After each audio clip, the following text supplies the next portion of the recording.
Welcome to the Teaching LGBTQ History panel. My name is Elizabeth Clement and I will be our moderator and tour guide for today. And I thought I would just introduce everyone and then we could speak uninterrupted. Is that all right with everybody? Okay. So our first speaker will be Vicki Eaklor, who is a professor of history at Alfred University, where she has taught for 30 years. She teaches courses primarily in American and U.S. history, culture, and gender, including one of the oldest queer history classes offered in the U.S. Her published works include Queer America, a people's history of a people's GLBT history of the U.S., and numerous articles on topics such as film, music, education, and queer politics and culture. She's a frequent panelist on the topics of teaching queer history, lesbian feminism, and queers in the media. Originally trained as a percussionist and conductor, she continues to sharpen her jazz drumming skills by filling in with Alfred University's jazz ensemble. After Professor Eaklor is Professor Enke. Finn Enke is an associate professor of history, gender and women's studies, and LGBT studies at the University of Wisconsin-Madison. Finn is editor of the collection Transfeminist Perspectives Within and Beyond Gender and Transgender Studies, which won the 2013 Lambda Literary Award for Best Book in Transgender Nonfiction. Finn is currently writing a collection of essays on transfeminist pedagogies and is the book review editor for the Transgender Studies Quarterly. Kevin Mumford is a professor of history at the University of Illinois at Urbana-Champaign and has taught at the University of Iowa, Towson University, Princeton, and Yale. He is the author of Inner Zones, Black, White, sorry. I should have printed my notes. Okay. Black, White, Sex Districts in Chicago and New York in the early 20th century, published in 1997. And Newark, A History of Race, Rights, and Riots in America, published in 2007. His recent works include, quote, The Trouble Within Gay Rights, Race and the Politics of Sexual Orientation in Philadelphia, 1969 to 1982, published in 2011 in the Journal of American History, which received 2 awards for the best article, and Untangling Black Pathology, The Moynihan Report, and Homosexual Damage, published in the Journal of Policy History.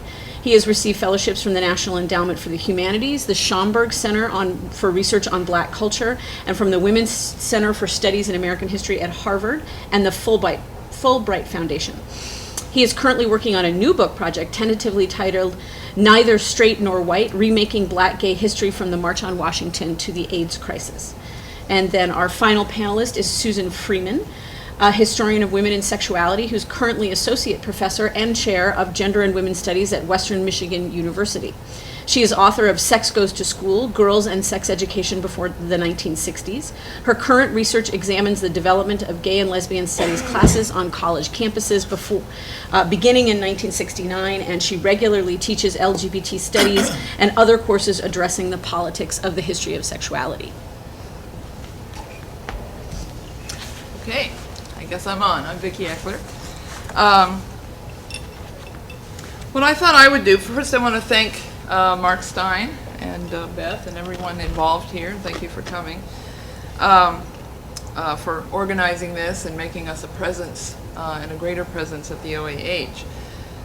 Basically, my remarks are about telling you a little bit about myself in terms of what I view my contribution to this panel to be.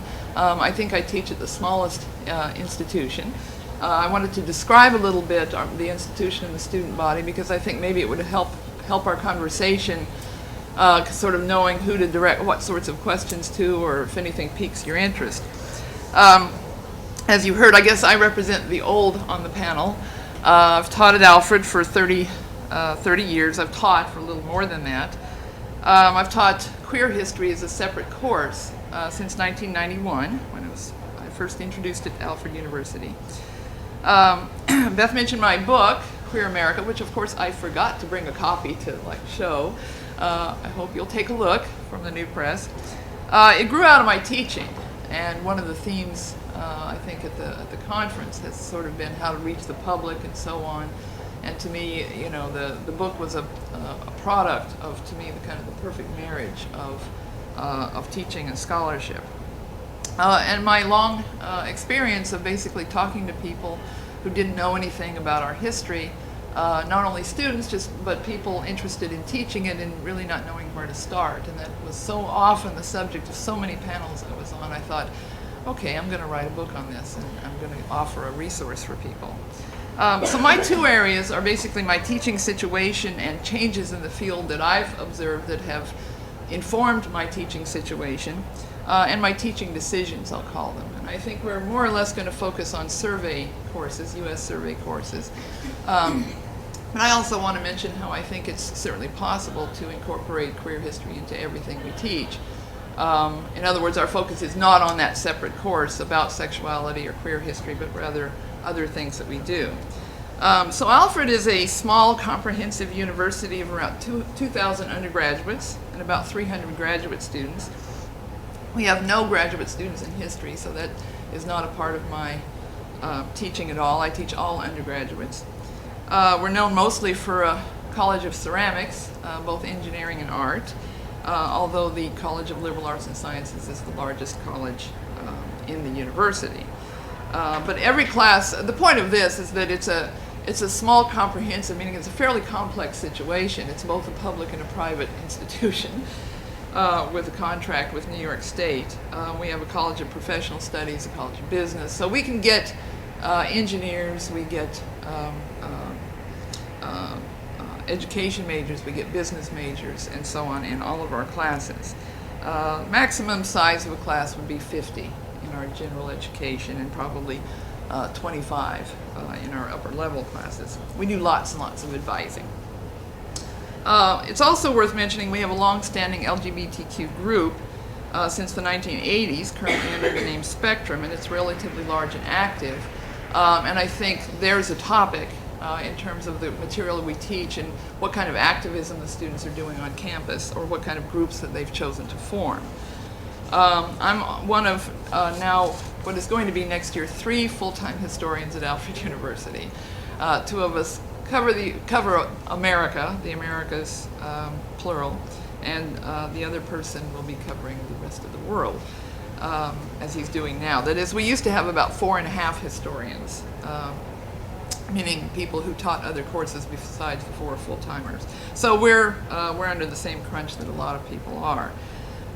So I teach, for example, besides the queer history course that I'm not talking about, 3 era courses that cover 1450 to 1877, the creation of American culture and modern American culture, Americans and their environments, and then I've introduced a couple of courses in Hollywood history, including queer Hollywood.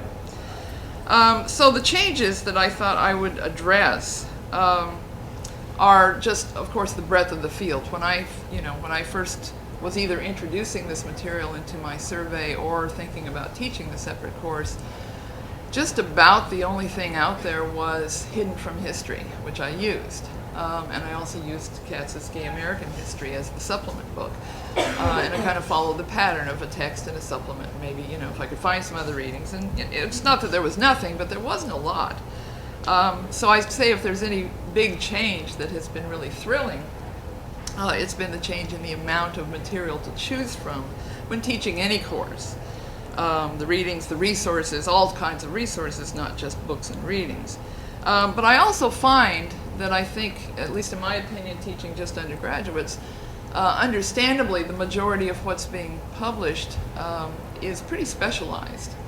And really, in many ways, only appropriate for a very specialized kind of course.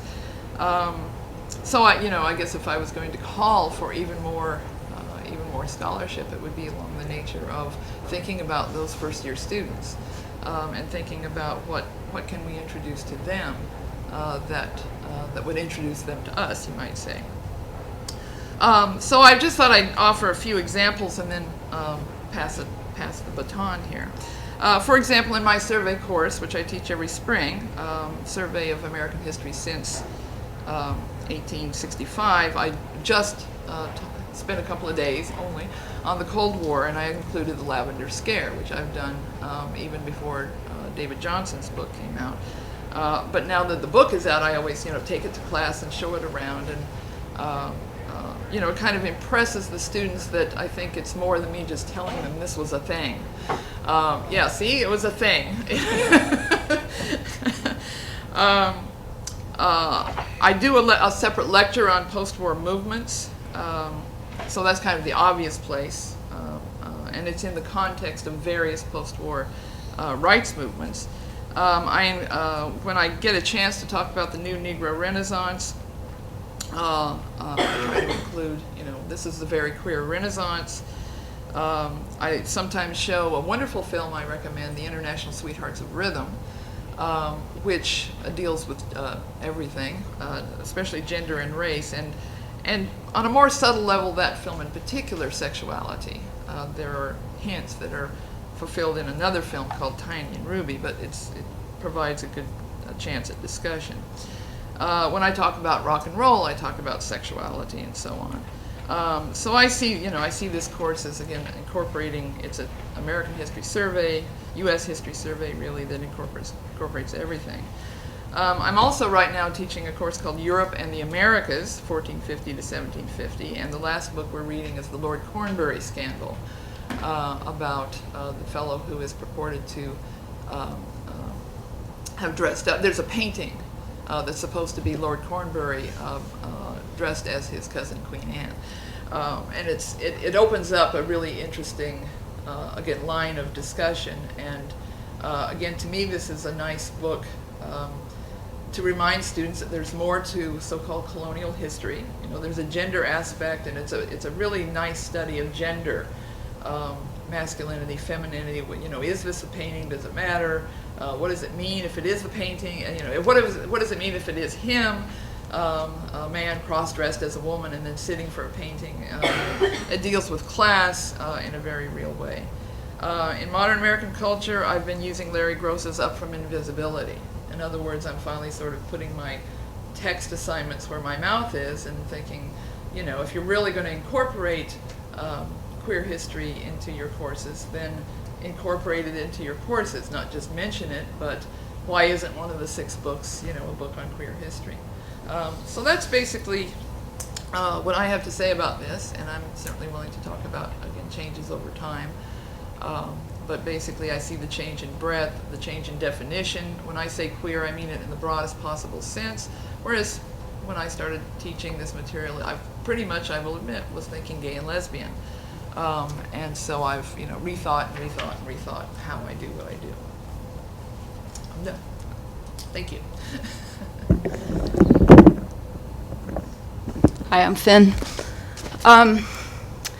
And I'm going to just say a couple things. First, I direct an LGBT studies program, and we're in the process right now of thinking about what the limitations and promises are of that acronym at this time in history, and whether what we lose and gain by thinking about gender and sexuality studies as opposed to LGBTQ studies, and some of the issues that have arisen, this is just within the last decade or so, are if we have LGBT or LGBTQ studies, how does asexuality fit into that? And an increasing number of scholars and our students at the graduate and undergraduate level are asking those questions. So I want to just sort of at the outset say that I'm feeling some, there's always been a tension about what that acronym is, and we have to keep making it bigger, and sometimes we like that and sometimes we don't. And that's just an ongoing issue, and I want to just sort of put that out there at the outset in terms of how we think about what our intellectual and social and political collaborations and alliances might be, to keep that at the forefront. I'm actually going to say a few things about transgender history, because trans enters into the histories that I teach. It enters into really everything I teach. It's just an integrated part of what I do. It enters in a number of different ways. It enters into the classroom because of who we teach, as well as what we teach. It enters into my classrooms because I am transgender, and at the outset of every class, I need to make my little speech about pronouns and names and things like that. so it just is there from the beginning, but I've been thinking a lot about this relationship between who we teach and what we teach, and the extent to which our forms of address are one way that we create gendering in our everyday lives, and that is kind of an unavoidable aspect of classroom interaction, in that the language that we use, ascribing pronouns or assuming pronouns, that sort of thing, brings gender into the classroom whether we think about it or not. And so what I've been wanting to do is make that process a little bit more conscious, both in respect of me and in respect of my students, and also even to allow us to think in more complicated ways about the historical gendering processes that take place. And so one of the ways that I would like to address that just today is to think about the work that pronouns can do actually in our historical work in the classroom. I tend to, well, in all of my classes, I suggest that we approach all of our authors and all of our historical subjects and each other in the class with gender-neutral pronouns, at least at the outset. So I use they, them, their, or am, their, am, er, or friend actually is the one that students tend to find most popular. I just use friend as a pronoun. And that's a little bit easier to deal with in writing. The reflexive pronoun is easier to use with friend for many people. It's what they choose, I think, because it feels friendly to them, actually. So, and this is taken from a practice in Sweden. Before Sweden adopted a gender-neutral pronoun formally, there were grade schools that actually used friend across the board for pronouns for everybody. And some of the benefit of doing that with historical subjects and authors is it has the advantage of not imposing an assumption, because we don't in fact know. I mean, particularly with authors, if we go just by their names, you know, the gendered assumption that will correspond to a name may or may not be accurate. But in terms of thinking historically, once we don't keep imposing gendered assumptions through language on our subjects, it opens up another space or more space to think about what are the social and institutional and personal and cultural and subcultural processes of gendering that we see happening in this context. So if we take any context and look at those processes a little more openly, and it's a little easier to look at it a little more openly if we aren't imposing it through pronouns and through those sort of like really habitual linguistic mechanisms. It's just a little reminder to think, well, what is going on here? And it's not to suggest that all of our subjects may or may not be transgender, or whether that even makes sense, but to create a little bit more space for thinking about how are gendered meanings produced at this moment in time, and given that, how are these subjects entering into those different kinds of processes of gendering. And we take the same approach with all of the different ways that people come to inhabit or navigate or walk through the social subjectivities and legal structures that are meaningful at a particular time. So processes of racialization, processes of ableizing and disableizing, and all of these various things are able to enter into that. So what I've found partly is that in just suspending that linguistic habit of gender imposition, it opens up space for people to think a little bit more about how all of these different kinds of things are occurring through historical processes that we can actually analyze. And it also allows different historical subjects to have really complex genderings, because they may not have one sort of static kind of social gender subjectivity, walking through, various kinds of spaces. So we're partly looking at the ways that meanings are produced within cultures and subcultures and institutionally. And one of the other effects that has had on me actually is changing the approach that I use when I structure my syllabi, because I'm thinking, as I teach so much, about, are these meanings being produced from an institutional context? Am I teaching from an institutional context? If I teach transgender history and I teach it from a medical history, it's a really narrow slice of people. That's like the smallest slice of ways to think about transgender histories. If we take, let's say, just the 20th century United States, it's a very narrow range that we're talking about if we're just coming from a medical history approach.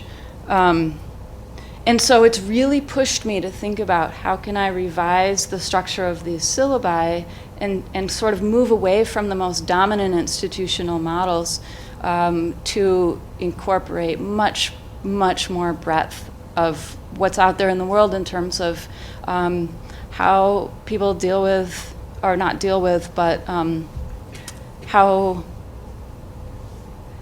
different kinds of genderings and gender nonconformities and gender conformities are articulated and represented, produced, and understood in many different kinds of contexts, many different kinds of cultural contexts, beyond just those main institutional ones.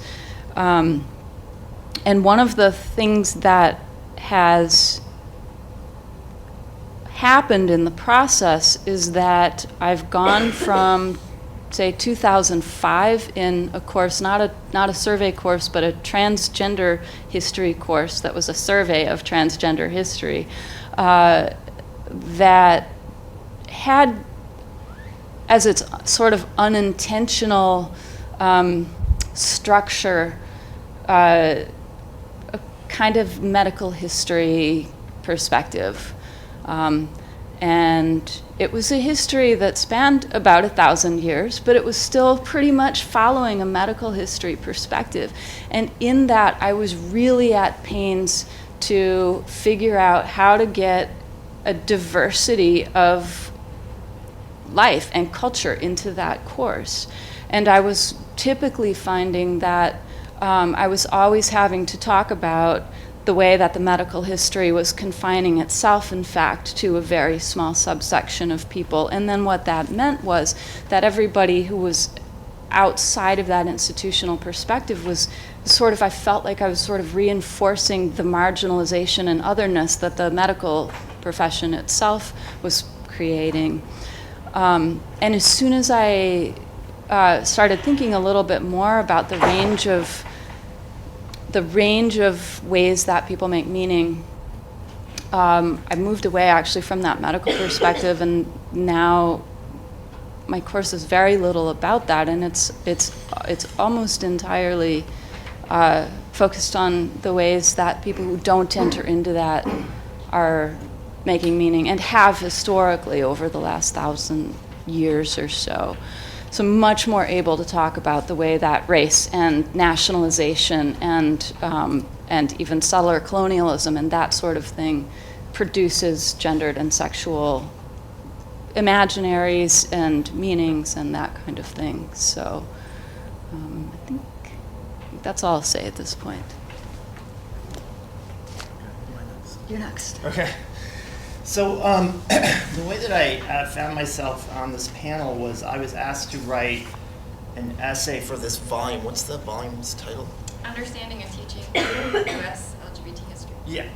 So, and I was assigned the subject of intersections. And so I decided that rather than writing an essay about my particular experience of teaching a class, I would kind of go out and do research in different articles on pedagogy. So I was reading like Radical Teacher and Feminist Teacher and collections of essays about pedagogy in the classroom, sort of sifting through this material to see what essays were, which of the scholarship I found most useful. And it also sent me back to thinking about the intersection. So I was kind of reading Audre Lorde and Barbara Smith, and the idea that the intersection is both the experience of simultaneous oppression as well as kind of a site of multiple mobilizations, that you go to different locations in order to resist. And at the same time, I was thinking about, I actually don't teach LGBT studies, I teach African American history.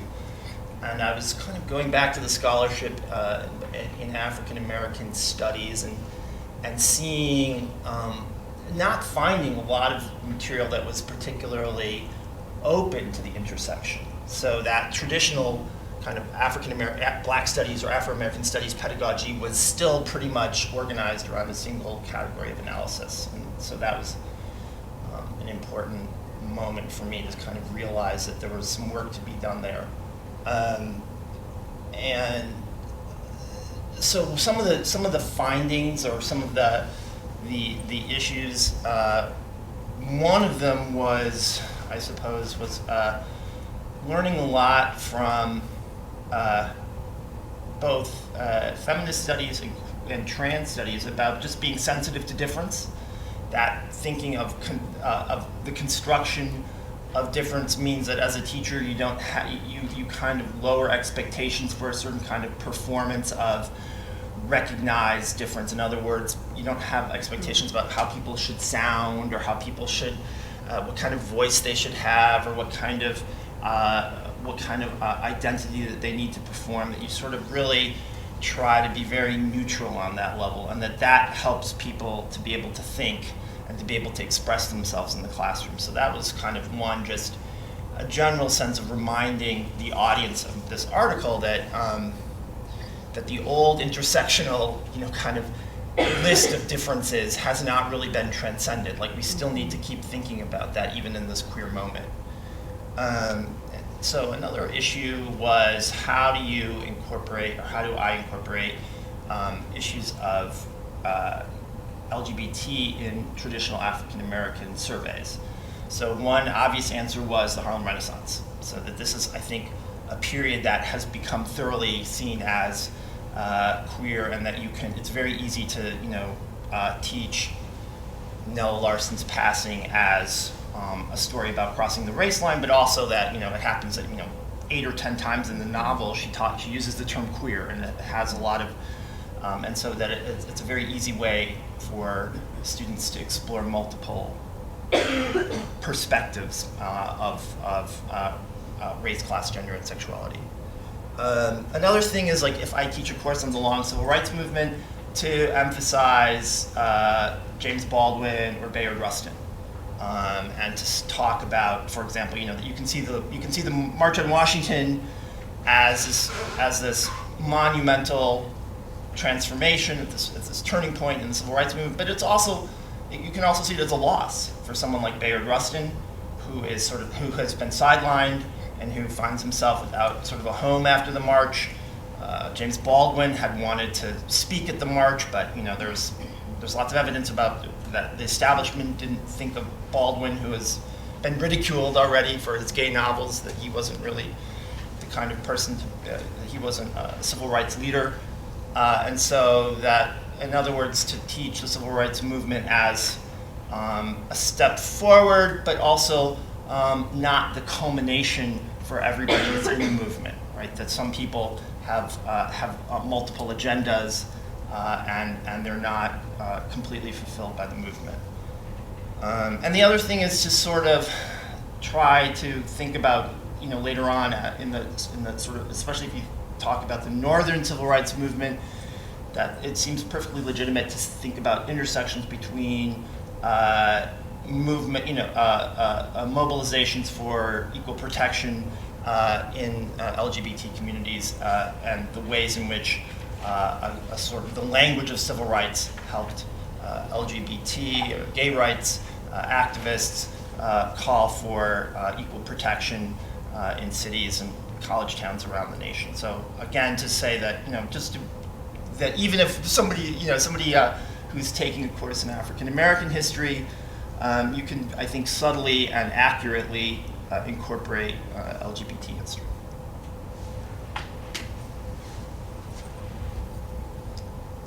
So I want to speak a little bit about the book that's been referenced. So Lila, Roop, and I are co-editing a book that will be out this fall from University of Wisconsin Press. It's part of a series organized in honor of Harvey Goldberg, a queer historian himself, and it'll be the second book to come out. If you stop by the Wisconsin booth in the exhibit hall, they have the first one, which is Understanding and Teaching the Vietnam War, available, and this one will be Understanding and Teaching United States LGBT History.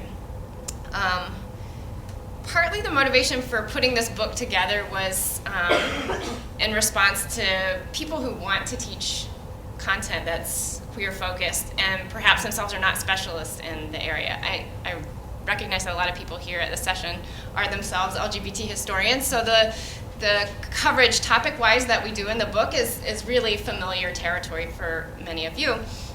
We also imagine that many readers of the book won't necessarily have the time to pursue all the different scholarly texts that are available about all the different topics and ways you can queer a U.S. history survey course.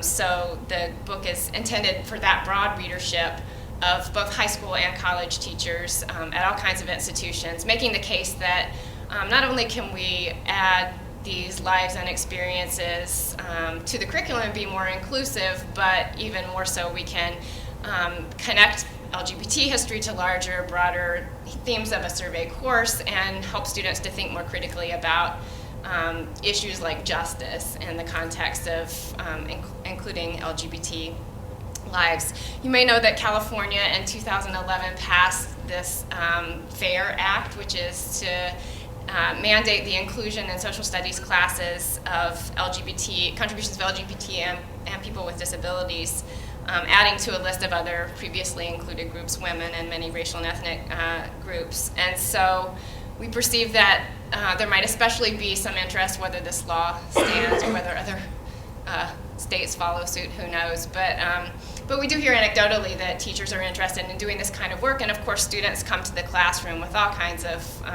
associations, assumptions, ideas from the popular discourse from their lives, but without any real grounding in historical understanding of identity categories, social movements, and more. So in the context of that law passing, in the context of thinking about the just really exploding attention in politics and media to LGBT lives, given also the proliferation of identities that many young people themselves adhere to or adopt, thinking about how to historicize those developments and challenge some of the kinds of presentist and Whiggish kinds of steady march toward progress of greater inclusion, by pointing readers to a lot of different moments and places within the literature that we can see proliferating identity categories, identities and communities in flux and transition,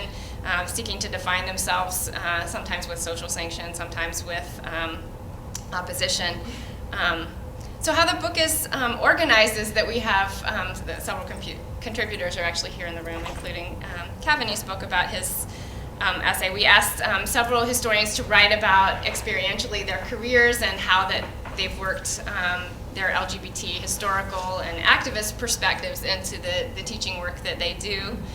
We have a section of 17 essays that are topically focused, so starting with early America and gender nonconforming transgender essays, and including Lavender Scare, other topics that have been mentioned, World War II, the civil rights and protest movements of the 60s and onward. We have many sections, chapters in this section that really point to the ways that you can tie these topics into the regular kinds of lectures and coverage you might do in U.S. history courses with typical straight history themes. And then we have finally a section that has 5 essays that have a more methodological focus using oral history, digital sources, especially focused on out history, popular culture, documentaries, and fiction in history classrooms. And they're just interesting ideas that people have tried in many cases to implement. I think one of the nice features of the book is that there's several essays that speak to high school history perspectives. One is a co-authored piece with Felicia Paris and Emily Hobson, a high school and a university teacher, who talk about sort of what are the particular challenges and also what are the particular possibilities. Actually, what's striking about the essays and the perspectives from high school teachers is examples of possibilities and successes. Not that they're not without complication, but making it conceivable ways in which this work can be done in traditional history classes. That's really outstanding. And then Daniel Hurwitz has contributed a piece where he interviewed 9 different high school history teachers and uses long excerpts from these interviews to highlight what have they done, how has it succeeded, how did it make sense in the teaching context in which they offered their instruction. So those are some tools that we hope will be relevant to people seeking to persuade administrators or persuade their colleagues that this is work that they can do, and that it's not just a step toward adding another other to the study of history, but a way to prepare students in terms of asking different questions, encountering topics that are potentially going to revise or interrupt taken for granted received ideas about U.S. history from a variety of different time periods. I would say also that several of the chapters in the topical section deal with kind of the hot button issues. So we have one on military, we have one on marriage, and we have one on families too. So again, topics that students are used to conversing about and are encountering in their everyday lives. They get this longer historical perspective. Granted, a lot of our focus is on the 20th century U.S., but we make efforts to go further back. And in fact, there's also an essay that Lila contributes to the book that's putting U.S. history in a global perspective too. So suggesting places that we see openings for interrupting the heterosexual assumptions of people going into thinking about U.S. history, all the issues about sexuality and social justice, I think, that inform a lot of the work that's done in this field, brought to bear. And so I think you will be very interested in seeing this book. And again, I hope there's actually a webpage currently called goldbergseries.org. If you want to look there, you can also sign up for an email notification for when the book's available. And maybe some of the contributors. Is anybody else here besides Mark that wrote for us, who I haven't seen face to face yet? So Mark Stein in the audience also, besides Kevin, could speak to the specific contributions they make. And I think I'll stop there and open for discussion.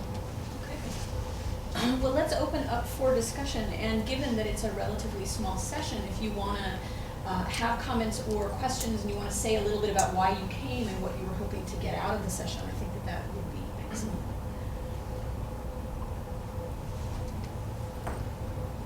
Yes, sir. Hi, so I teach in half in history department and half in women, gender, and sexuality studies department at a liberal arts school. And thinking about, actually just thinking about Finn's talk with everybody about the sort of dilemma of syllabus construction, especially when you do LGBT history or LGBT studies, that I think is particularly, well, I'll just say what happens, right? I think often in a syllabus, in a historical setting, you either want to start kind of with time or theory, right? I find myself doing these things. So either are starting far in the past or with difficult theoretical texts. And so what I feel like that happens, I mean, I actually started my class here with documentary asexual, which I think worked really well because it instrumentalized the category of sexuals, and that I think kind of made everyone, it just shifted the perspective. But then we move into these harder texts. And what I feel is that it's particularly hard on the first generation college students who aren't necessarily prepped up to do hard work. And I feel like in my class, and I've had this happen before, there's sort of the people who are already coming in with a lot of assets, accelerate ahead in the class, and you're like, I'm an expert LGBT scholar. And then you have students who are first generation or may not have brought as many resources in, being like, oh my God, I thought I was queer until I took this class, and now I'm stupid, right?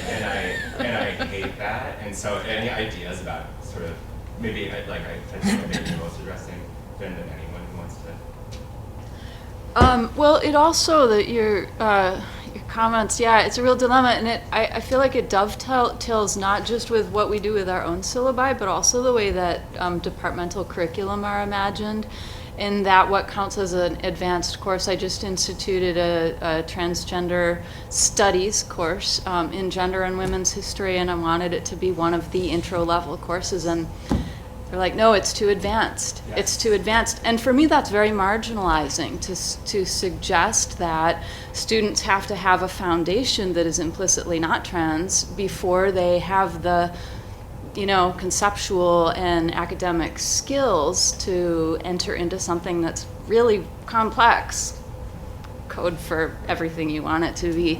And I think, I've talked with a lot of students and a lot of staff and instructors and faculty about this. And over and over and over, what I hear is that we sort of do a disservice to students in imagining that their level of conceptual ability or their level of social experience may not really be able to incorporate something very complex, or something that is that starts with the undoing before. It's kind of the issue about, if we start with those difficult theoretical things, we start with the undoing before we start with the framework. Like, there's this idea that it's easier to start with the framework that feels familiar, and then we take it apart. And that's really satisfying for a lot of people, because they get to go, ar, ar, ar, ar, we get to take this thing apart. I think there's real, starting with the taking apart can feel like you stay in that just sort of muddy, amorphous, what the heck is going on, for a longer time, and it's uncomfortable for everyone. But it, in some ways, in my own experience, I feel like that actually means that we are all struggling together. And it helps mitigate against that. Some people come in and they're already supercharged with theory, and so they can, or they have like super vocabularies or whatever, and so they can talk about things as though they really kind of get it all. But, none of us get it all. And so sometimes, I don't know, just... If I can pick up. Yeah, please. Well, no, there was just one thing that you said about discomfort. So when I was reading this literature on pedagogy, there was a kind of critique of the idea of safe space. Like that, that it was like accepting the fact that there's going to be vulnerability, that if you are teaching a text that's close to your heart, like if you're a sort of a black lesbian teaching Audre Lorde, you're going to be vulnerable because it may be something you really believe in, but you may be talking to a group of students who, for whom that text doesn't touch any emotions. It doesn't, it doesn't really resonate. And so you have to kind of accept a certain level of vulnerability and discomfort. And also that the notion of safe space is often kind of identified with a particular kind of position, like a kind of lesbian feminist position, and then if you're a woman of color or if you're a gay man of color, you're probably always going to be like one of the only person in the class, and you're never going to have this kind of normative position. And so just sort of saying that there is no such thing as safe space, or really questioning how safe a space can be given the kind of realities of who's in the academy. So those are a couple of things. Just sort of vulnerability is normative, discomfort is normative.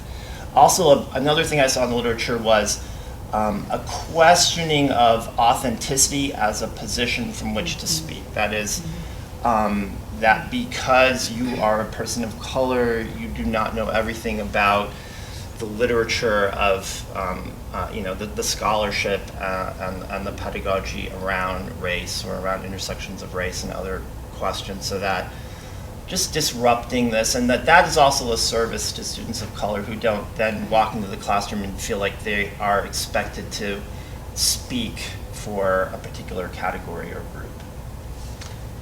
I guess I'd just add a couple of things on a much more basic level. I often start with the present rather than trying to. In other words, I don't see it as a kind of an either or, oh, we've got to go chronologically or even topically. I'm experimenting more and more both with the queer history class and my survey class with completely rethinking how I teach everything, really, and it's starting with the survey class. And I predict over the next 2 or 3 years, for example, I've dropped a textbook. I'm one of those people that, I've finally been persuaded.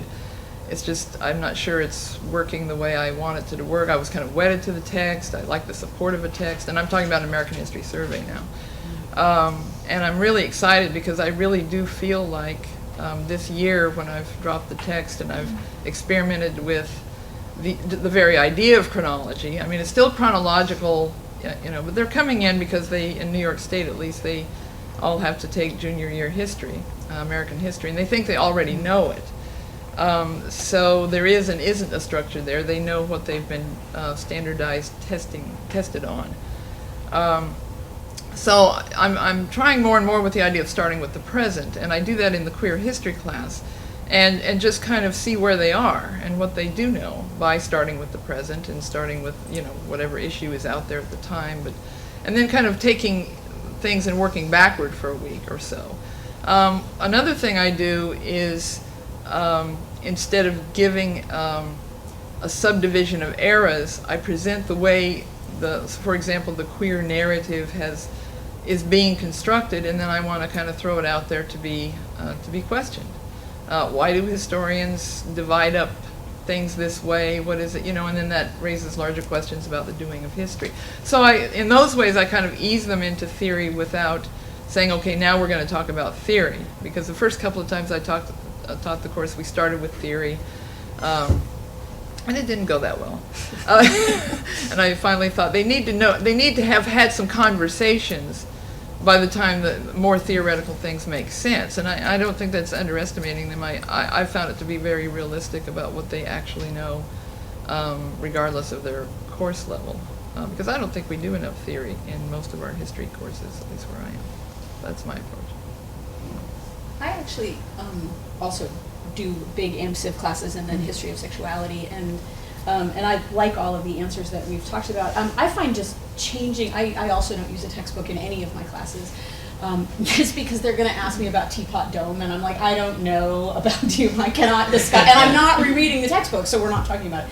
And so it was partially a way of just hiding my own ignorance of American history, where I'm like, no, we're not doing it, we're just going to go with articles and memoirs.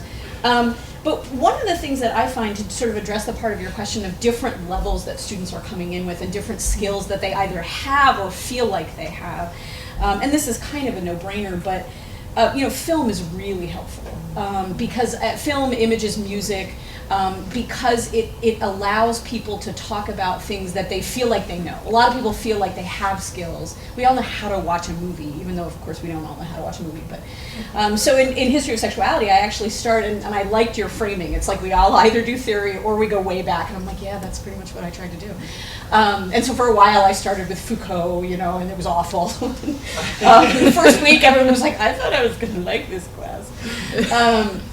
And then I actually struck upon using Plato and Hedwig and the Angry Inch together, which really works well because it brings in people who like to read Plato, right, and think that that's an appropriate thing to study, and then with this very, very fun, although not particularly cheerful, discussion, and it gives them a way to sort of see, because Cameron is using Plato Symposium all the way through, and there's the obvious reference to Aristophanes in part of that, but then it's actually all the way through the text. And so it sort of gives them a way that's supported to practice looking for theories in other texts, right? So the film, you can look at the film and think, oh, this whole thing about the older man and the younger man and the true love versus these more corrupt bodily loves. And I mean, it sort of gives them the theory in Plato, and then they can sort of pick it out of the film and practice it in front of each other and in front of me in helpful ways. So I still go back, you're right. I still totally go back to some place that none of us recognize and are like, okay, these people are doing this. What does that say? Everything is open. Another thing I do is to think about what theory might mean, and I don't actually use literary theory anymore. I mean, I use some of it. I use some Sedgwick and stuff like that, but I actually go back to anthropology and primatology and weird stuff like that, and some of that is, there is now a fairly decent, literature that's quite accessible, but that also very much sort of decenters our own understanding of what sexuality is for and how it works and how it plays in culture. And so there's some really fun feminist evolutionary biology out there. There's some really interesting work in psychology. And I do that because I like, bonobos and chimps, and I find it fascinating. But I also think that there are many more broad ways we can think about theory. And we don't have to just think of theory as the sort of lit crit, film studies kind of stuff. And the students seem to respond pretty well to that too. Other comments or questions? Yes, ma'am. Hi guys, my name is Zoe Burkholder. I'm a historian of education at Montclair State in New Jersey. I'm really enjoying this discussion. It's so helpful. I teach a course called Gender Issues in Education at Montclair State, and it's kind of a mix of younger undergraduates, a handful of whom are in the gender studies program and have some of the kind of interests and vocabulary and background that you all have been talking about. Most of the students don't. They've never had a course on gender or anything. Many of them seem to have landed in this class because it fulfills a gen ed requirement and it's on a day and a time. You know what I mean? Like, I've got a mix of students in the class with a mix of backgrounds and interests. And so I start at the beginning. I start this is gender, let's talk about gender. We started with Estelle Freeman's book on history of feminism, which I thought was very accessible and very non-threatening. My question is, I end up in the classroom. Montclair State is a big, diverse public institution. Most of our students are somewhere between lower middle class and working class, the first in their families to go to college. I get a lot of resistance to a lot of things that I'm talking about in the classroom. And it's hard for me to balance that.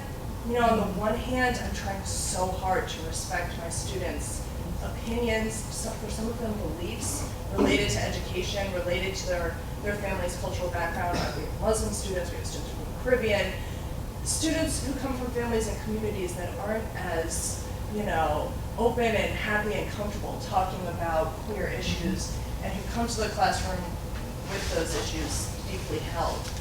And I guess I'm wondering if anyone has any strategies or readings or films I thought were a great idea that can help me. I don't even know what I'm trying to do. My goal isn't to convert students to become feminists or queer activists. It's just to open their minds and to initiate a conversation. But I do end up getting, mad when I have these women who write essays and they say, I'm against feminism, I think this is a bad thing. And I'm I feel like I failed, and I guess I'm just wondering, am I the only one who has these experiences? I teach it in Utah. Yeah. So thanks. I don't know if I have a list of readings or films, because to me, I used to walk in with, my stomach clenching on the day that I knew I was going to make it crystal clear, for example, that I'm a lesbian. And I think it was very easy for the students to pick up on that discomfort. And I guess part of my whole message is not about the material that is between us and the students, but the tone that's between us and the students. And I think it's just absolutely important to have a comfort level with the material itself yourself. And I'm not saying you don't, and I absolutely understand what you're saying, and I don't want anything I say to be, heard as criticism. But I think sometimes if there's walking into a room where there's going to be resistance, that creates tension right off the bat. And in my experience, I think maybe it's just the older I've gotten and the less I feel dependent upon their approval of what I'm going to say. For example, I don't see anything wrong in thinking to myself, I hope they all become feminists and queer activists. I don't think we need that disclaimer that I'm not trying to do this to you. You wouldn't have to tell them that, but I think that's what I'm trying to do. Again, I think your own comfort conveys a great deal, and that, of course, my attitude is kind of course this is important. It's just as important as everything else we talk about. And the more casually it becomes just a constant part of the conversation, which I was talking about earlier in terms of just instead of having the lecture on rights or the lecture on something else, the more it's just kind of a casual part of our everyday conversations that we're having about history or whatever the topic is. But yeah, I absolutely identify with what you're talking about in terms of that resistance, and I think it's going to go on forever. I teach women's studies, intro to women's studies, and the people, the young women who come in and say, I'm not a feminist, and et cetera. And yeah, I think, I want to get them to see why they should claim that word. But I don't know if that helps at all. But. Can I add something? I think also when we complicate the story as not only heroic, it creates spaces for disagreements and contradictions, and I think that helps to see that. So, for instance, Claire Potter in our book has a book on J. Edgar Hoover. He's not exactly a figure that queers embrace, and yet there's a queer part of his story, and so that's one of the ways. Or talking about racism within the LGBT movement. Again, it's like. There's contradictions here that we need to look at, and helping people to see that, students to see that, in the course of, that we haven't come to a place of fully manifesting the kind of inclusiveness or equality or diversity or multiculturalism or whatever it is, that even within each of these social justice movements, there are these shortcomings. And so I guess, and it kind of speaks back to your point about the potentially righteous. This is how I experience often, LGBT visible students who know the correct latest acronym that we're using, or they have the inside lingo, and that they feel confident about their capacity to speak for a movement, and that can be sometimes marginalizing to other students who are, wherever else they are. Those students tend not to have a historical perspective on what they're doing, or maybe haven't seen some of the examples from within the historical literature of ways that there have been disappointments and limitations, and continue to be disappointments and limitations of certain social justice struggles. And so, I don't know, I guess I think that provides space for dissent within social movements, and within that there's not a sort of an agreed upon consensus about what it means to be a liberated sexual society or something of that nature. I also find, I guess in women's history, because I'm our U.S. women's historian, and so I teach both the early and the modern halves of the survey. And in the modern half of the survey, I would just flat out have a conversation on the first day about what the problem with feminism is, why nobody wants to be a feminism. And it's just a stereotype discussion. We just brainstorm the stereotypes of feminism, and we get them up on the board, and it's all gay, hairy, angry, all of that stuff, and just get it out there. Just to have a conversation. I mean, and it helps that right now my women's history classes are in the 30 to 40 range, so we can have a conversation. I'm not teaching 150 kids, where I think that would be harder. But just confront it. And I mean, it was funny, because when I first started teaching both of these classes, early women was just a dream. Like, I didn't know why, but I mean, it just went, and it was beautiful from the first time I taught it, and it was never hard. And I realized later that part of it is the standard, it's hard to teach what you know really well, and I'm a modern historian. But the other part was that my students suddenly, for modern women's history, feminism just comes into play. They assume it, you have to talk about it, right? Whereas with early women, the worst that you have to deal with is Seneca Falls, right? And even in Utah, there are just not that many people, right, who oppose to what Seneca Falls is asking for. Although I was in my neighborhood confronted with a hand-lettered sign on a Jeep recently that said, "Repeal women's suffrage," which I almost drove off the road at that point, because I was just like, that is hilarious. Who really actually is talking about that right now, much less putting it on their Jeep? So that's one strategy, is to just get the stereotypes out. You're going to have students who are feminists, who self-identify as feminists, and what you're going to do is spark a conversation about stigma and also about stereotypes, at the same time that other students are going to bring in what they believe feminism is really about. And so it also allows you to distance yourself as an authority from, and you become a mediator in a discussion rather than someone who is convincing them that they all need to become feminists, although I absolutely agree that we should do that, and that's fine. And that can be our goal, right? We just don't have to be open about it.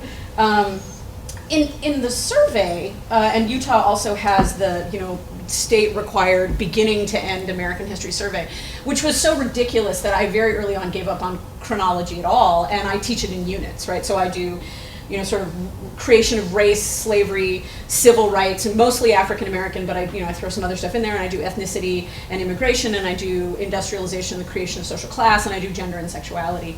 And I frame that class around conceptions of citizenship. And so another way to do it is to find out what, what non-race, sexuality, gender, class language or set of ideas can you use that will then let you bring in all this other stuff, but that your students can connect with. And so in AmCiv, citizenship makes sense, which is to say, how is citizenship defined? How is citizenship initially defined? And then how do we move through these ideas of citizenship? Who's a citizen and who's not? How does that change over time? To use Linda Kerber, what are the obligations and rights of citizenship? And that's helpful because, again, it distances you from the, I'm going to cram down your throat everything you didn't actually learn in high school about race and about sexuality and about gender and about class, and instead allows you to say, I'm going to take this allegedly neutral term called citizenship, right? And which, at this point there's an enormous and very interesting literature on, and use that to talk about all of these places where these ideas are intersecting. And I'm sure there are other frames or other concepts that you could use that, for your specific women in education or gender in education, that would help you do that. But citizenship is the one that has worked for me in the big US survey stuff. Question. I just wanted to add one thing to the comments. I'm also at a large urban working class university. Only have like 30% white students, majority are all students of color. And I find that for students of color, they feel like knowledge production occurs among white folks. And so when they go to a class and they read text by white folks, they feel like it's not relevant to them. And so, I don't know, maybe you already do this, but think about assigning feminist works by women of color, folks who come from the heritage that your students might be, like Jackie Alexander for West Indian feminism. If you have a lot of Latina students, you could assign Dua, obviously. Also for, there's Arab American feminisms by Baba Buladi. These kinds of texts really then show students who are from working class and urban backgrounds that these ideas about gender and sexuality are actually about them. And they resonate with all the family issues that these texts also bring. That's terrific. Thank you. Thanks. I also think just with any teaching that, as you're basically saying, start where people are and know your students. My students are overwhelmingly white, extremely conservative and religiously, engaged. And starting there, is a different process than starting with, they also are, largely working class, or they're not largely working class, but we have a large first generation college contingent as well, but it's all white. So sort of starting where you know they are and then making your decisions from there, I think is an excellent way to do it, right? How do I bring these students in? And that's going to be a different strategy depending on what your student body is.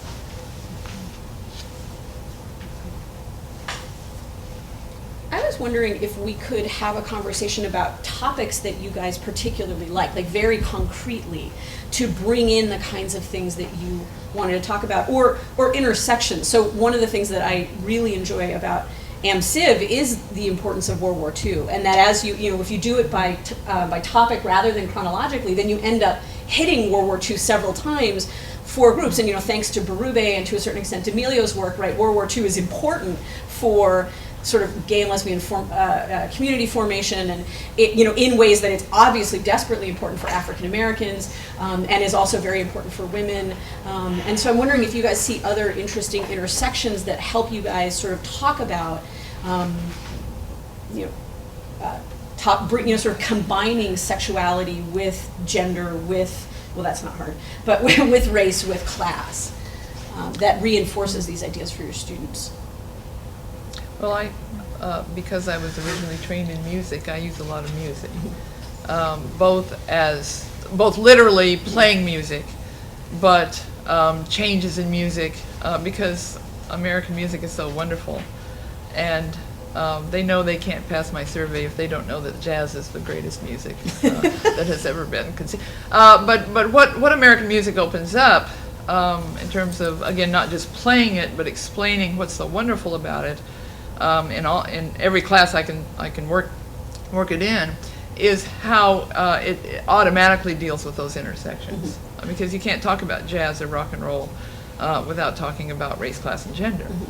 And all three. It used to be race and class. It used to be race, then we figured out race and class, and now we're figuring out that, yeah, there's a huge topic of gender, of sex, of sexuality even, and all of these things. And that's something that kind of touches them, because they end up knowing more than recent music, more than I thought they would. So anyway, that's one technique I use.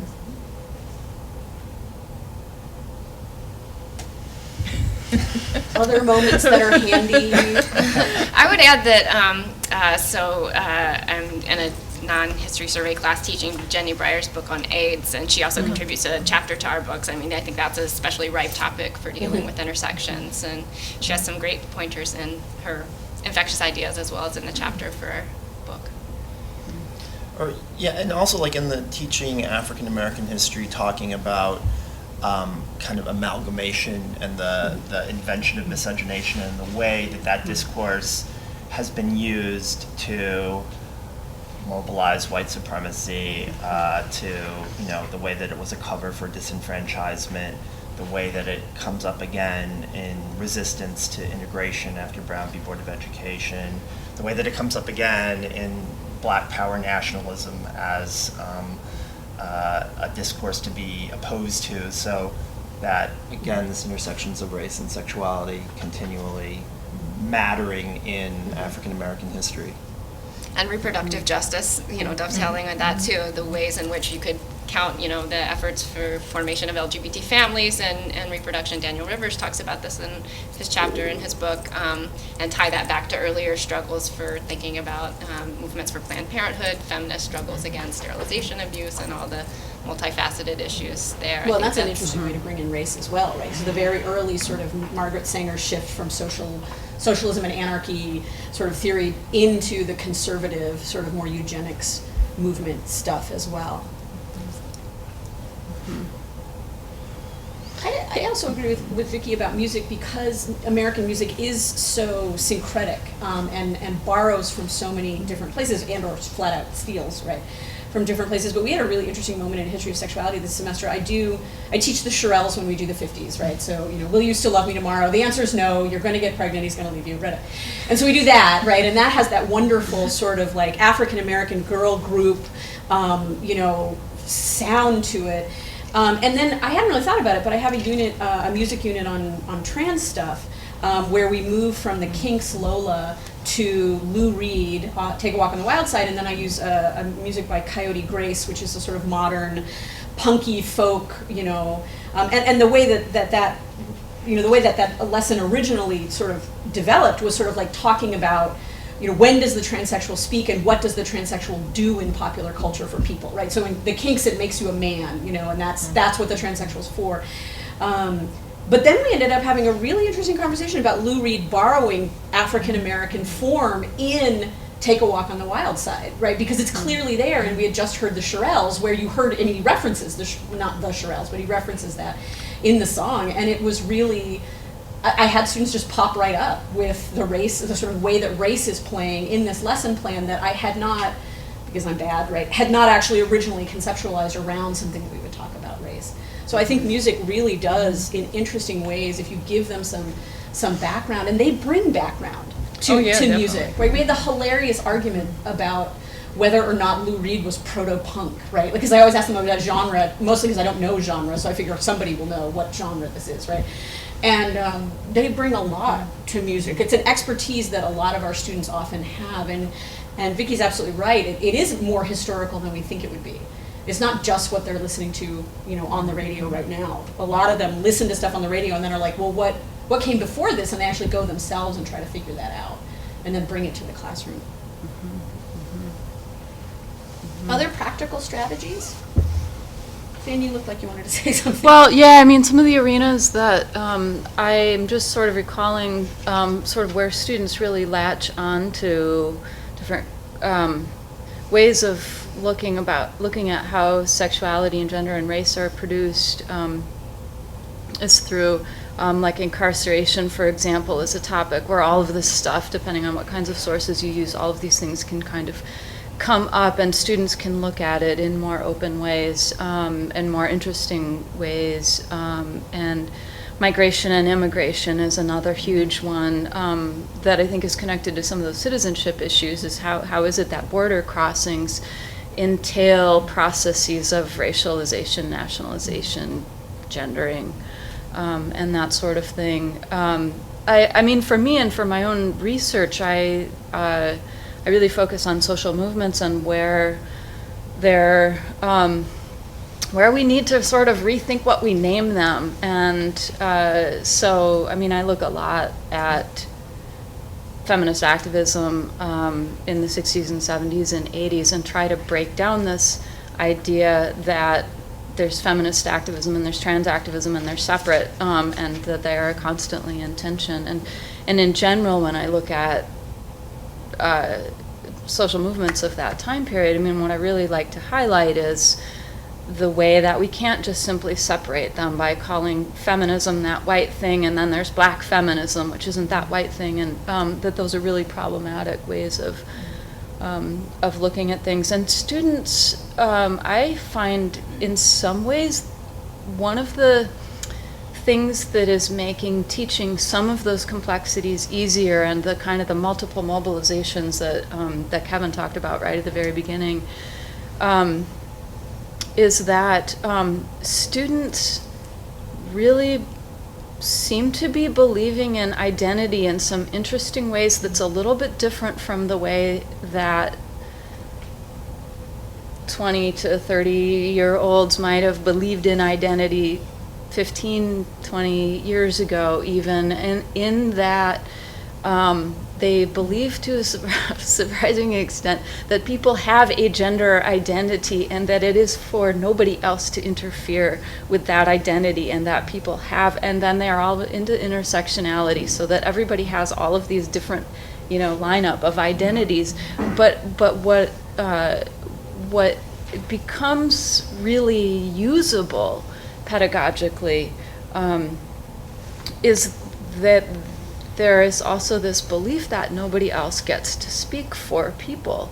And so it does open up this space where we get to think, how does somebody become that thing that they say they are, but also how do we listen better to what is happening in this context, even if we want to introduce that identities might be situational. How in this context are people able to articulate that? And so, I mean, that's not so much a topical thing, but I guess for me that comes partly out of the way that I approach social movements, and what I like to infuse my studies with. But I'm wondering, actually, Finn, if space would not be a helpful category similar to citizenship coming out of your book, as a way to organize AMCIV, right? To sort of talk about who has, what is space, who has access to which spaces, who exerts power in certain spaces, right, and why, might be an alternative to something like citizenship, right, as a way of bringing in a category that is itself allegedly not raced or classed or gendered, but obviously is bringing all of that in with it, right? Right. Yeah, I think absolutely. And it's also something students connect to. And Ari, you taught a whole course, right, on like organized around space. Yeah. And yeah, so, and did you feel like that worked well? I responded really well to it, actually, and there's a great textbook called Space, Place, and Sex. It's actually published by two, they're either from Australia or New Zealand, so a lot of it's not very US based, but it's really helpful, and it talks about social spaces like bars and parks and homes and things like that in ways that really resonated with students and found. And we performed queer readings in public bathrooms, and it was a really great way to talk about the way ideas about identity are produced both in history and the world around them. But I mean, you can also bring in the state, right? Because segregation is allegedly about space, or is using space as a way of marking racial categories. And yeah, it just seems like you could bring in a lot of different actors, right? If you use space as a way of talking about things. Do people have? We've been very 20th century in our discussion. Does anybody want to throw themselves into the 18th or 19th century in terms of examples of topics that are helpful at getting at either bringing in sexuality or bringing in intersections between sexuality and race and class? Well, to go way back, as I was telling Beth before, I also teach this kind of crazy survey course, not being an expert, called The Rise and Fall of Iberia from 1450 to 1750. Again, trying to practice what I preach, I try to complicate categories even there, which is easier in a way because they're not, getting across that the categories of the 15th, 16th, 17th centuries are not going to be our categories, and our assumptions about progressive history and things being kind of fixed or getting better. So I always bring in the book Lieutenant Nunn and talk about Catalina de Rauso. For those of you who don't know who she was, Basque, she's billed as, and I don't know that these would be appropriate terms today, but she's billed as a Basque transvestite, and that's the term that the editors used and was used for her for a long time. She probably would be better classified as, well, I don't know. I mean, I don't know that I want to classify, and I say her because, again, that's probably not the right pronoun. Someone born female who basically passed as male for most of this person's life, for most of Catalina's life. Ultimately, sort of being caught in a situation where I believe Catalina had murdered someone, or killed someone in a fight, it wasn't exactly murder by our terms. Went through a confession. They bring a nun into the room to determine her sex, or I should say Catalina's sex, in terms of biology, and also to determine, interestingly, if Catalina was a virgin. And once it was determined Catalina was a virgin, she was basically, that seemed to make everything okay in terms of Catalina's behavior. So was actually given, and this has all been verified in the documents. There is Catalina wrote her own story. I'm sorry, I really am not sure what pronoun to use, and I'm open to suggestions. But was given a special dispensation by the Pope to continue to dress as a man. Ended up back in New Spain, lived out his or her life, however you want to, or in between. The rest of the life as dressing as a man, being a merchant, I believe, and driving a cart and so on. So just this story kind of dumbfounds them because they think of all of those things as something that could only be, this is a person that would be killed in that day and age for that kind of gender nonconformity. And so it sort of opens up the whole idea that no, actually it looks like the choices get narrower and narrower, not wider and wider. And that the 20th century is particularly interesting in that the choices become so narrow, and then now they're opening up again. So, in fact, I do want to ask your advice about how I should refer to Catalina. I have no idea. Okay. I mean, I want to be sensitive to all the possibilities, and I don't know what the best gender-neutral term would be in that case. Yeah, I don't know. I mean, because I am in the practice of just using gender-neutral pronouns across the board. I would just use gender neutral pronouns and Yeah, then say, yeah, what's okay. going on here? How in this Right. context is this person gendering themselves or friend self, and how are other people gendering this Yeah, person? okay, Like, what is right. the, and what are the things that make gendering articulatable or visible? Or so is it about dress? Is it about occupation? What is it? Right. And how can, so, because there may not be one answer, right? I mean, Right. and Well, that's fair enough. yeah. I'm just trying to, yeah. I'm aware of the issues. yeah. And I'm not, I haven't resolved them all yet, I guess, in, my own presentation. Yeah. Mark? I wanted to ask, this is some different direction, if we collectively think that we're convincing non-specialists to incorporate history into their courses. Like, I'm confident about the range and diversity of what we're doing in our courses, but I'm still concerned that we may have reached a certain kind of limit whereby, yes, women's historians, gender historians do, but too few other kinds of historians are seriously doing this work. And obviously Susan's and Lila's book is partly meant to address that, but it's only going to work if there's a will on the part of non-specialists to actually engage with the book and do the work. So it's really two questions. Do we think it's happening, and what strategies are people using in a sense to teach our colleagues, not just teach our students, but we teach our colleagues all the time things that matter in the classroom. So what strategies are people using or have found effective to do that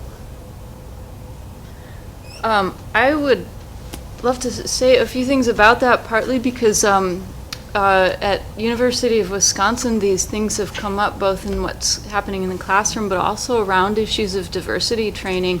There was a big eruption earlier this year about some resistance, in fact, to diversity training. Graduate students are required to take different kinds of diversity training so that they can be responsive to students and think about how they're teaching. Faculty have not typically been required to take any kind of diversity training at all, and in the course of conversations that we've had about this, it became really clear that, one, there may be some really useful things about diversity training, but also that faculty, in fact, might be really interested in that, and in two different ways. One is, how do I think about what's going on in the classrooms so that I can respond? Again, this question, how do we respond to the diversity that's present in our classrooms? Whether, whatever it is, right? How do we better respond to that so that all people in the classroom have a voice and aren't marginalized for their beliefs or for their background or for anything? And the other thing that's come up is, so we've been having some workshops around trans pedagogies, and many faculty are very interested because of a recognition that our students are quite upset about the ways that they are being gendered in classrooms. And they're also upset about the content of classes that seem to just completely ignore gender diversity. So faculty are interested both topically and also in terms of pedagogy, of reaching who's in the classroom. But also what gets raised is, in order for people to revise their syllabi or teach differently, that issue of do they want to, we don't want people who have to be dragged into it kicking and screaming actually to maybe even open up those topics at all, right? So,